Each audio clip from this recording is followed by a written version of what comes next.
Осетия встречает чемпионов. Руслан Албегов и Тима Туриева вернулись с чемпионата мира по тяжелой атлетике. Албегов принес в копилку страны золотую медаль, а Туриева – серебряную. Приветствует победителей министр по делам молодежи, физической культуры и спорта Хасан Бароев и президент Федерации тяжелой атлетики Ахсарбек Тасоев.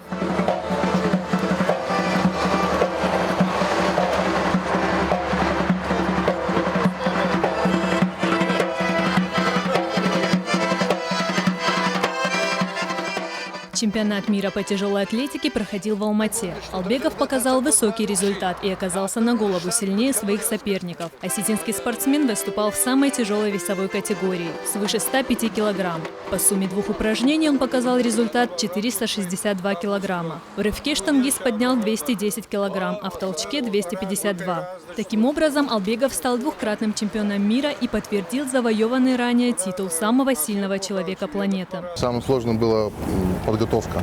Тяжело в учении, легко в бою. Много чего не получалось в течение года. Готовился и к Европе, и к России в середине года, но какие-то другие такие посторонние факторы мне мешали нормально подойти к этим соревнованиям. Но в конце года как-то собрался и выступил на чемпионате мира.